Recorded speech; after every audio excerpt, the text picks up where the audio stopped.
नाज़रीन, पाकिस्तान कीमती मादनियात से मालामाल मुल्क है और ज़ेर ज़मीन दरियाफ़तों का सिलसिला भी जारी है।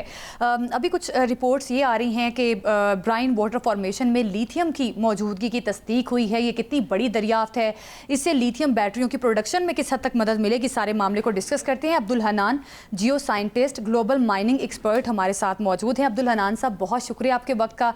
किस तरह से देख रहे हैं ये जो वाटर फॉर्मेशन में से लिथियम की मौजूदगी की दरियाफ्त का कहा जा रहा है, कितनी बड़ी दरियाफ्त है ये, और इसे किस हद तक आप समझते हैं कि लिथियम बैटरियों की प्रोडक्शन में बूस्ट मिल सकता है? इस सारे मामले पर हमें बताइएगा।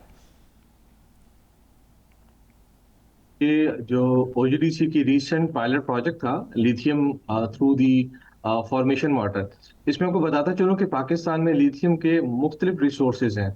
कुछ लिथियम अकरेंसीज ऐसी होती हैं जो कि हार्ड रॉक में होती हैं। ये वो एरियाज हैं जो कि चित्राल में हैं, स्कर्दू में हैं या बलूचिस्तान में है।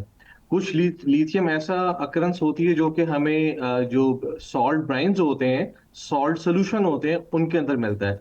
और इसका एक बहुत बड़ा जखीरा 1962 में सॉल्ट रेंज के अंदर एक वेल था, धरियाला वेल, जिसको उस वक्त की कंपनी अटक ऑयल कंपनी में ड्रिल किया सॉल्ट ऑयल के चक्कर में।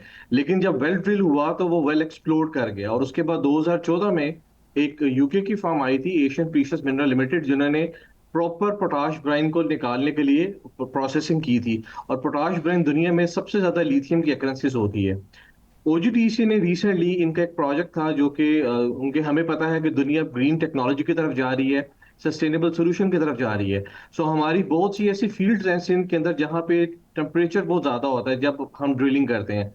तो उस टेम्परेचर की वजह से फॉर्मेशन में जब हम हाइड्रोकार्बन निकालते हैं, ऑयल एंड गैस के साथ वाटर भी होता है जिसको हम फॉर्मेशन वाटर कहते हैं। सो ये फॉर्मेशन वाटर डिफरेंट रॉक्स के अंदर से मूव होके आता है और ये लिथियम को कैरी करता है। सिंध के केस में एक हमारी क्रिटेशियस एज की फॉर्मेशन है, लोअर गोरू फॉर्मेशन, और उसकी मैसिव सैंड्स हैं, जिसके अंदर ये फॉर्मेशन वाटर को ओजीडीसी ने पायलट प्रोजेक्ट के लिए, और आपको बताता चलूं ये जियो थर्मल एनर्जी का प्रोजेक्ट था, जिसमें वेल को ड्रिल किया गया और हॉट वाटर को सरफेस पे लाया जाएगा और उसे एनर्जी रिटेन करके दोबारा उस वाटर को रीपम्प कर दिया जाएगा। तो जब इस प्रोसेस को किया गया तो इसमें लिथियम की एक्रेंसेस मिली। और ये लिथियम जब हम ग्लोबल पार्टनर्स को देखते हैं, यूएस में, यूरोप में, जो कि कमर्शियल इसी तरह के प्रोसेस से लिथियम पाया जाता है, सो इस रिजल्ट इनके रिजल्ट्स में लिथियम की कंसंट्रेशन बहुत ज्यादा है। तो ये बहुत अच्छा पायलट प्रोजेक्ट है, और इसका देखें होगा क्या, एक दिन में तो नहीं बनेगा। ओजीडीसी पहले इसको as a proof of resource इस पे प्रॉपर काम करेगा, इस पर ड्रिलिंग करेगा और इसके बेस्ट रिजल्ट हासिल करेगा अब्दुल हनान साहब, मल्टीपल वेल के अंदर। अब्दुल हनान साहब, ओजीडीसी के जो आला हुकाम है उनका तो ये कहना है कि अपनी नवीयत की ये पाकिस्तान में पहली दरियाफ्त है, जिसके बाद हमारा मुल्क भी उन ममालिक की सफ में खड़ा हो गया है, शामिल हो गया, जो जियो थर्मल शराब को लिथियम के मुमकिन और कीमती जरिए के तौर पर तलाश कर रहे हैं। क्या आप समझते हैं कि ये जो सारी पेशरफ्त है, इससे सरमायाकारी, मादनी शोबे की तरक्की और साफ तवानाई के मंसूबों की नई राहें खुल सकती हैं? बिल्कुल बिल्कुल इमरान साहब, देखें ये लिथियम का पहला प्रोजेक्ट होगा जो कि डायरेक्ट लिथियम एक्सट्रैक्शन होगा। इसमें आपके प्रोग्राम के तवज्जो से बताता चलूं कि आमतौर पे ये होता है कि ऐसे वेल्स जहां पे लिथियम होता है तो उसके लिए इंडिजीनियस एनर्जी लगानी पड़ती है। इस पायलट प्रोजेक्ट के टू इन वन फायदे हैं कि जो हम पहले वाटर को निकालेंगे उससे हम एनर्जी हासिल करेंगे जो कि जियोथर्मल एनर्जी है, और उस एनर्जी के बाद उस वाटर में से लिथियम को एक्सट्रैक्ट कर लिया जाएगा। और फिर जो एक्सेसिव रिमेनिंग वाटर है इसको जमा नहीं किया जाएगा, इसको नियर बाय वेल में दोबारा पंप कर दिया जाएगा। तो एक साइकिल बनेगा जो कि सस्टेनेबल साइकिल है। और ये ओजीडीसी की इस नौयत की पहली सस्टेनेबल डिस्कवरी है पाकिस्तान की हिस्ट्री में। और इसको अगर रिटेन किया जाता है तो इसमें बहुत बड़ा एसेट मौजूद है। हमारी बहुत सी ऐसी फील्ड है जिसमें वाटर मौजूद है, और वाटर के साथ ब्राइन्स है। और एक एग्जांपल मैंने आपको सॉल्ट रेंज की भी दी है, जहां पे अभी हम अलेक्जेंडर द ग्रेट की बात कर रहे थे, जिसने इस सॉल्ट को सबसे पहले रिपोर्ट किया था। तो वो एक बहुत बड़ा एसेट पड़ा हुआ है। तो ये वो चांसेस हैं जिसमें फॉरेन इन्वेस्टमेंट के आने के चांसेस। और अभी रिसेंटली जो पेट्रोलियम मिनिस्ट्री है उनके साथ फॉरेन कंपनीज के डिफरेंट मायनों पे बातें हुई हैं, जिसमें यूरोपियन टेक्नोलॉजी है, जिसमें अमेरिकन फर्म्स हैं, जो कि इस तरह की फॉरेन इन्वेस्टमेंट जो कि ग्रीन टेक्नोलॉजी, सस्टेनेबल एनर्जी के प्रोजेक्ट को सपोर्ट कर दी है। और अच्छा अगर हनान इस तरह के साहब, प्रोजेक्ट हो। अब्दुल हनान साहब, आपने आलमी जो हैं आलमी ताकतें, कंपनीज, इनकी इन्वेस्टमेंट की बात की, तो ये फरमाइएगा कि ज़राए तो ये कहते हैं कि पाकिस्तान में तवानाई और नायाब मादनियात के शोबों में आलमी कंपनियाँ जो है वो सरमायाकारी करना चाहती हैं, ना सिर्फ बल्कि इस पे हुकूमत के साथ इत्तफाक भी हो गया, जबकि हुकूमती ज़राए ये कहते हैं कि पाकिस्तान में 6 ट्रिलियन से ज़्यादा की मादनियात हैं, 6 ट्रिलियन डॉलर से ज़्यादा की। तो आप क्या समझते हैं कि इन आलमी कंपनियों के आने से वाकई ही सूरत हाल बेहतर होगी? रिसेंटली जो 2-3 कंपनीज के बहुत रिसेंटली पेट्रोलियम मिनिस्ट्री के साथ मुलाकात हुई, उसमें एक मॉर्गन ह्यूज एनर्जी है और एक तिजारा कैपिटल है। ये दोनों कंपनीज बलूचिस्तान में ऑलरेडी क्रिटिकल मिनरल्स पे काम कर रही हैं। इसी तरह एक और फॉरेन कंपनी है वाइटल एशिया, जो कि बंकरिंग ऑपरेशंस प्रोवाइड करती हैं गवादर पोर्ट के अंदर। और पाकिस्तान में जो हमारी मिनरल एसेट्स की टेंटेटिव प्राइसिंग है, जैसे आपने $6 ट्रिलियन कहा, बेसिकली जब हम किसी पोर्टफोलियो को डेवलप करते हैं तो हम एस्टिमेटेड कॉस्ट लगाते हैं। ये उससे ज्यादा भी हो सकती है और as a consultant, as a realistic professional हम रिलाई करते हैं प्रैक्टिकल चीजों पे। रिसेंटली अभी जो गवर्नमेंट ने पॉलिसी इंट्रोड्यूस की है जेमस्टोन के ऊपर, सो उसमें भी जो जेमस्टोन की मालियत है वो कि $460 बिलियन की इक्विवेलेंट है।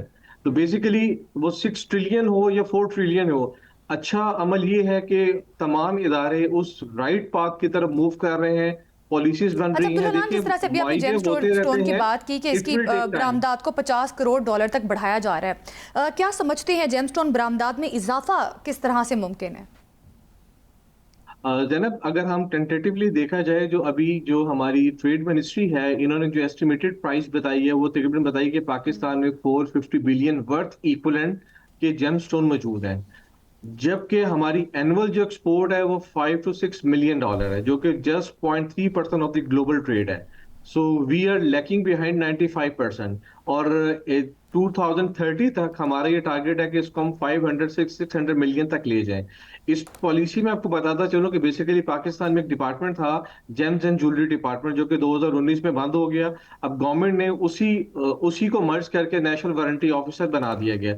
इसमें 3 पॉइंट है जो कि बहुत ज्यादा जरूरी है कि हमने फॉर्मलाइजेशन कर दी जेमस्टोन इंडस्ट्री की, ग्रोथ और वैल्यू एडिशन करेंगे और उसके साथ ग्लोबल कम्पिटिटिव को यूटिलाइज करेंगे। इसमें सबसे बड़ा मॉडल जेमोपोलिस श्रीलंका का है। वो लोग क्या करते हैं, जेम स्टोन को पॉलिश करते हैं, कट करते हैं, वैल्यू एडिशन करते हैं।